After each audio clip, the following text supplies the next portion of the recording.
Hello friends, எல்லாருக்கும் வணக்கம். இந்த வீடியோவில் பார்த்தீங்கன்னா நம்ம எந்த காம்படிட்டிவ் எக்ஸாம் எழுதினாலும் அதில் அரசியலமைப்பு சார்ந்த விதிகள் தொடர்பான கேள்விகள் கண்டிப்பாக கேட்டுட்ருப்பாங்க. ஸோ இந்த வீடியோவில் பார்த்தீங்கன்னா அடிக்கடி தேர்வில் கேட்கப்பட்ட கேள்விகள் எளிய முறையில் எப்படி நம்ம பார்க்கணும் அப்படிங்கிறத பார்க்கலாம். வீடியோவை ஸ்கிப் பண்ணாமல் பாருங்கள். இந்த வீடியோ நீங்கள் ஃபுல்லாக பார்த்து முடிச்சோன்னே அரசியலமைப்பு சார்ந்த விதிகள் எந்த கேள்வி கேட்டாலும் உங்களுக்கு ஓரளவுக்கு இதுதான் அப்படின்னு சொல்கிற அளவுக்கு உங்களுக்கு பதில் தெரியறதுக்கு அதிக வாய்ப்புகள் இருக்குது. ஃபஸ்ட்டு கேள்வி பார்த்தீங்கன்னா, குடியரசுத் தலைவரின் மன்னிக்கக்கூடிய அதிகாரம். குடியரசுத் தலைவரின் மன்னிக்கும் அதிகாரம் சரத் 72.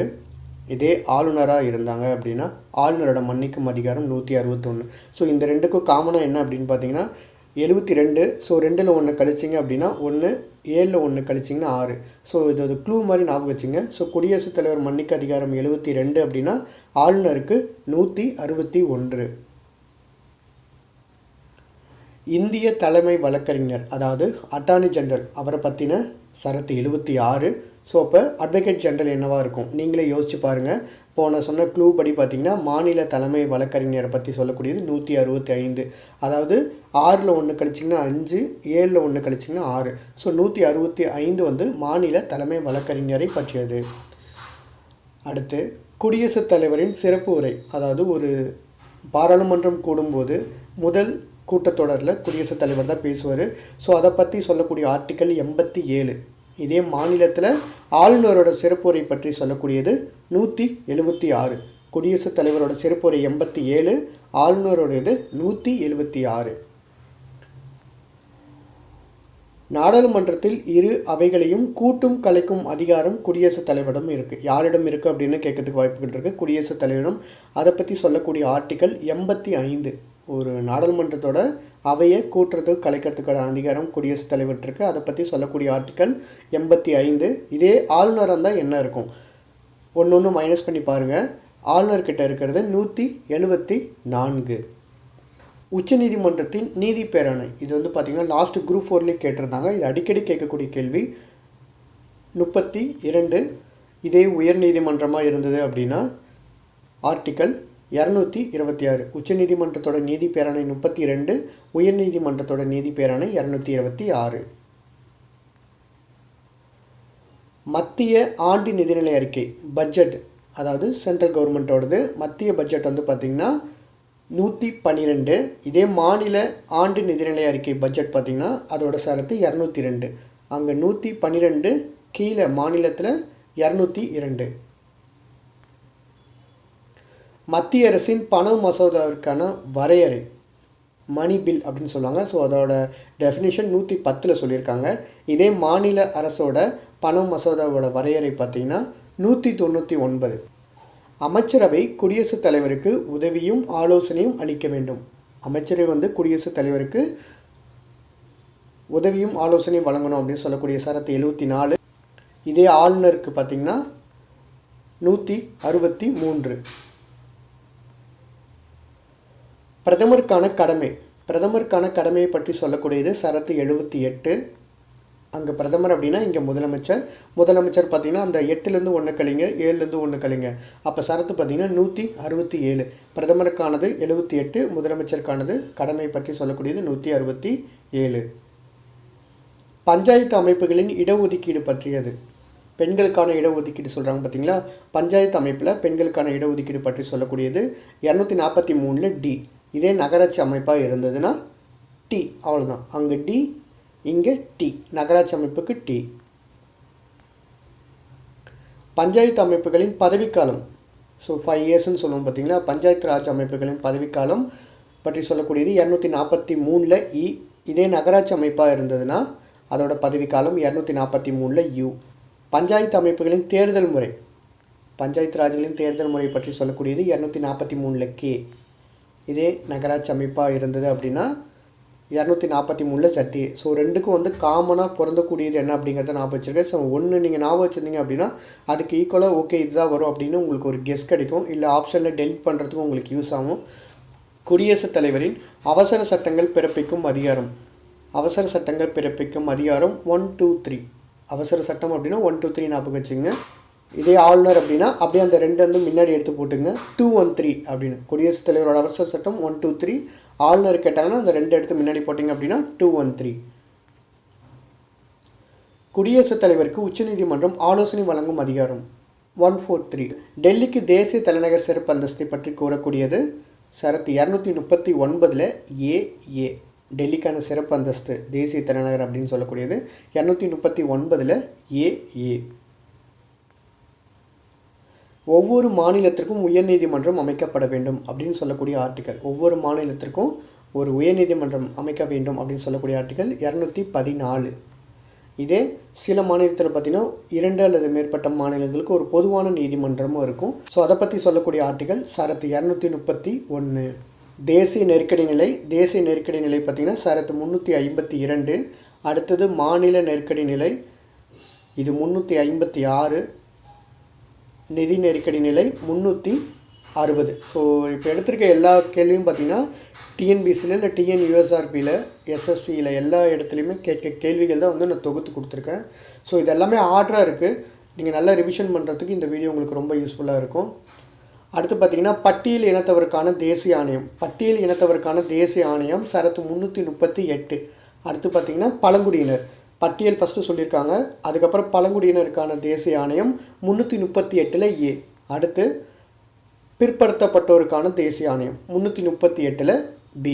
338 வந்து 2 கிளாஸ்வியை பிரிக்கிறாங்க. ஃபஸ்ட்டு பட்டியல் இனத்தவருக்கு சொல்லிடுறாங்க, அடுத்து பழங்குடியினர், அடுத்து பிற்படுத்தப்பட்டோர். ஒன்றியம் மற்றும் மாநிலங்களுக்கான பொது பணியாளர் தேர்வாணையம் பற்றியது நம்ம எழுதுறோம். பார்த்திங்கன்னா கவர்மெண்ட் எக்ஸாம் பற்றின அனைத்து சரத்துகளும் 315. ஸோ அது எதில் இருக்குது அப்படின்னா 315 பொது பணியாளர் தேர்வாணையத்தோட அறிக்கையை வந்து சப்மிட் பண்ணுவாங்க. அது பற்றி சொல்லக்கூடிய ஆர்டிக்கல் 323. எந்த ஒரு நபரும் மதம், இனம், சாதி மற்றும் பாலினம் அடிப்படையில் சிறப்பு வாக்காளர் தகுதியை வந்து கொடுக்கக்கூடாது அப்படின்னு சொல்லக்கூடிய ஆர்டிக்கல் சரத்து 325. வயது வந்தோருக்கான வாக்குரிமை 18 வயசு நம்ம கம்ப்ளீட் ஆகிடுச்சுன்னா நம்ம ஓட்டு போடுறோம். ஸோ அதை பற்றி சொல்லக்கூடிய ஆர்டிக்கல் 326. சரக்கு மற்றும் சேவை வரிக்கான கவுன்சில், அதாவது ஜிஎஸ்டி கவுன்சில் நம்ம இப்போ பார்த்துருக்கோம் பார்த்திங்கன்னா. இது வந்து பார்த்திங்கன்னா சரத்து 279 ஏ. சரத்து 279 ஏ அப்படிங்கிறது ஜிஎஸ்டி கவுன்சிலை பற்றி சொல்லக்கூடியது. நிதிக்குழு பற்றியது, இதுவும் அடிக்கடி தேர்வில் கேட்டிருக்காங்க. நிதிக்குழு அப்படிங்கிறது 280. சொத்துரிமை பற்றியது, சொத்துரிமை 300 ஏல இருக்குது. இரு மாநிலங்களுக்கு இடைப்பட்ட ஆறுகள் தொடர்பான தகராறு வழக்குகளை தீர்ப்பு பற்றியது கூறக்கூடிய சரத்து 262. தேசிய நெருக்கடி பிரகடனத்தின் போது மாநில பட்டியலில் இருக்கக்கூடிய விஷயங்களில் பாராளுமன்றம் சட்டம் இயற்றலாம் அப்படின்னு சொல்லக்கூடிய ஆர்டிக்கல் 250. 250 அப்படின்னு ஞாபகம் வச்சுங்க. பாராளுமன்றத்தின் செயலகம் செக்ரட்டேரியட், பாராளுமன்றத்தோட செக்ரட்டேரியட் பார்த்திங்கன்னா 98. ஸோ இது வந்து இதுக்கு காமனாக இருக்கிறது தான். 98 அப்படின்னா இங்கே மாநிலத்தில் என்னவாக இருக்கும் 187. இந்திய கணக்காய்வு மற்றும் தணிக்கைத்துறை தலைவர் பற்றியது, அதாவது சிஏஜி, அவரை பற்றி சொல்லக்கூடிய ஆர்டிக்கல் 148. மத்திய மாநிலங்களின் கணக்குகளின் படிவம், ஸோ அந்த படிவத்தை பற்றி சொல்லக்கூடியது 150. கணக்காய்வு அறிக்கை பற்றி சமர்ப்பிக்கக்கூடியது 151. ஸோ இந்த மூணுமே வந்து ஒன்றுக்கொன்று தொடர்புடையது. குடியரசுத் தலைவரின் தேர்தல், குடியரசுத் தலைவரோட தேர்தல் பற்றி சொல்லக்கூடியது 54. அடுத்து பார்த்திங்கன்னா அவரோட பதவிக்காலம் அப்படிங்கிறது 2. அடுத்து 56 பதவிக்காலம் 56. அவரோட பதவிக்கான தகுதிகள், இந்திய மகனாக இருக்கணும், 35 வயது கம்ப்ளீட் பண்ணியிருக்கணும். ஸோ அதை பற்றி சொல்லக்கூடியது எல்லாமே வந்து 58 இருக்கும். குடியரசுத் தலைவருக்கான தேர்தல் 54, பதவிக்காலம் 56, தகுதிகள் 58.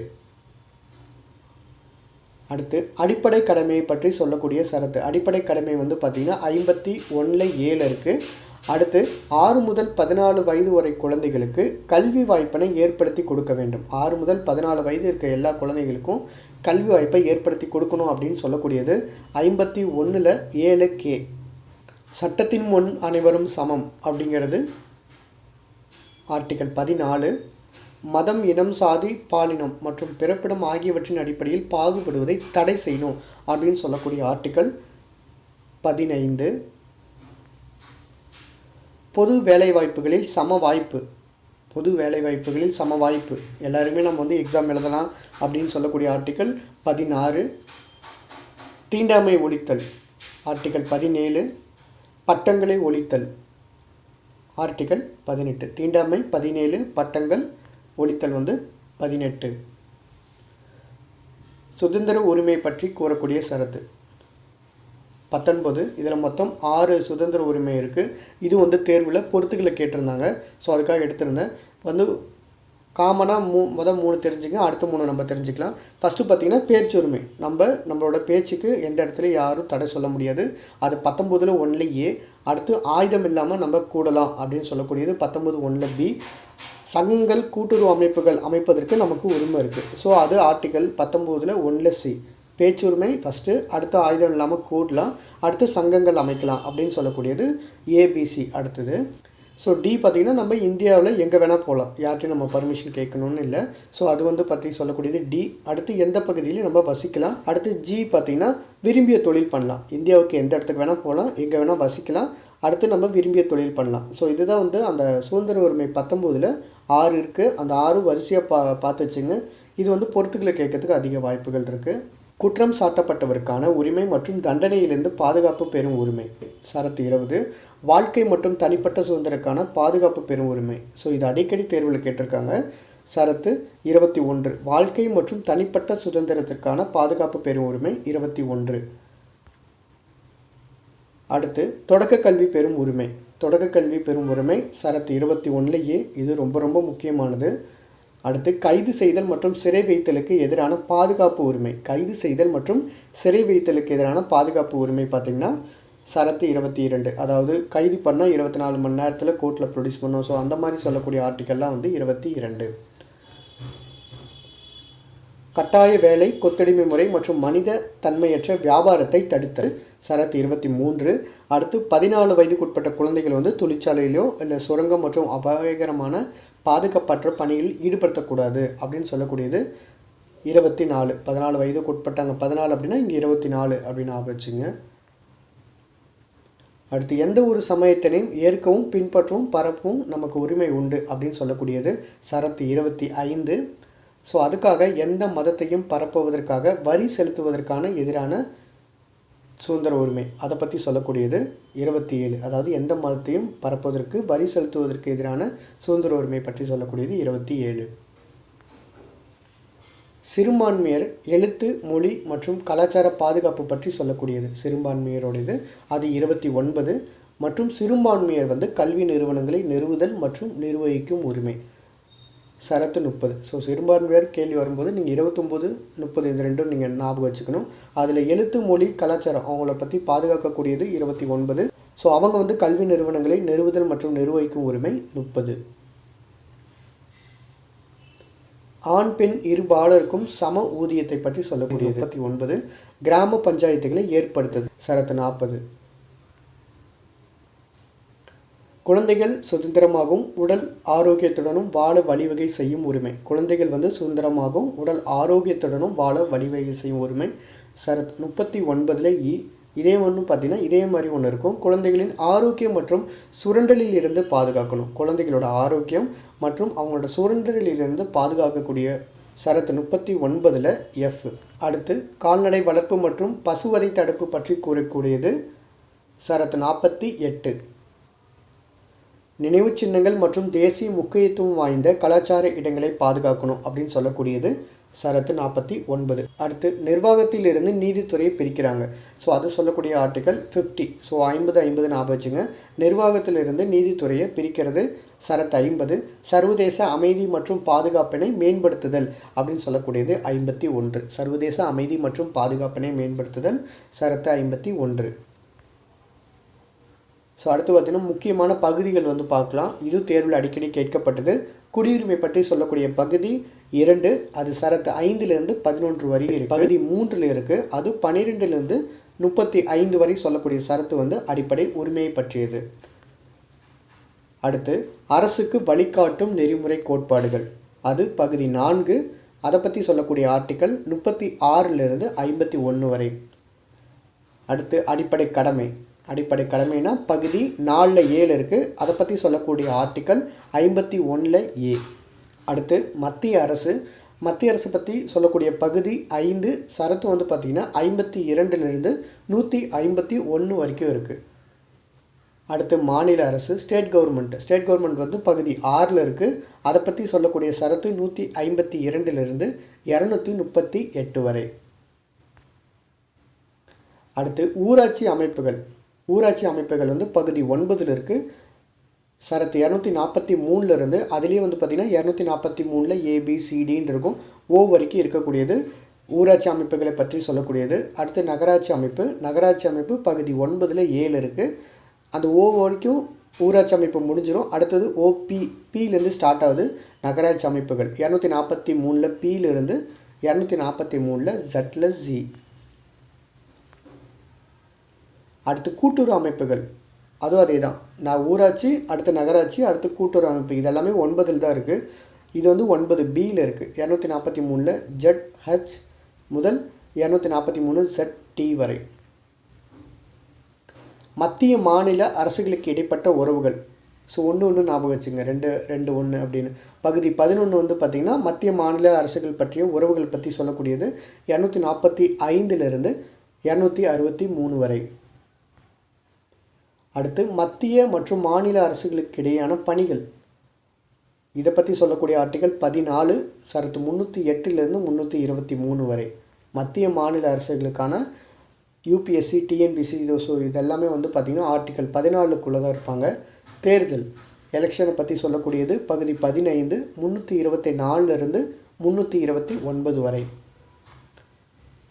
அடுத்து ஆட்சி மொழி பற்றி சொல்லக்கூடியது பகுதி 17 சரத்து 343லிருந்து 351 வரை.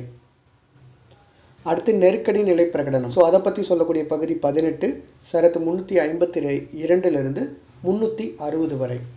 அடுத்து அரசியலமைப்பு சட்டத்திருத்தம் பண்ணுறாங்க அப்படின்னா பகுதி 20 பேஸ் பண்ணி சரத்து 368 அடிப்படையில் தான் வந்து அரசியலமைப்பு சட்டத்திருத்தம் மேற்கொள்ளப்படும். அடுத்து தற்காலிக இடைநிலை மற்றும் சிறப்பு சலுகைகளை பற்றி சொல்லக்கூடிய பகுதி 21.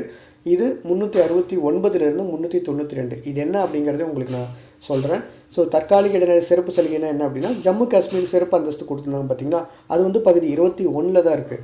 இதை பற்றி சொல்லக்கூடிய ஆர்டிகல் 370. நாடாளுமன்றத்தில் இரு அவைகளையும் கூட்டும் கலைக்கும் அதிகாரம் குடியரசுத் தலைவரிடம் இருக்குது. நாடாளுமன்றத்தோட இரு அவைகளையும் கூட்டும் கலைக்கும் அதிகாரம் குடியரசுத் தலைவரிடம் இருக்குது. இதை பற்றி சொல்லக்கூடிய ஆர்டிக்கல் என்ன? ஸோ இதே வந்து பார்த்திங்கன்னா மாநில சட்டமன்றத்தோட கூட்டும் கலைக்கும் அதிகாரம் ஆளுநரிடம் இருக்குது. இந்த ரெண்டுக்கும் பதில் தெரிஞ்சவங்க கீழே கமெண்ட் பண்ணுங்கள். இந்த வீடியோ உங்களுக்கு பிடிச்சிருந்தா லைக் பண்ணுங்கள்.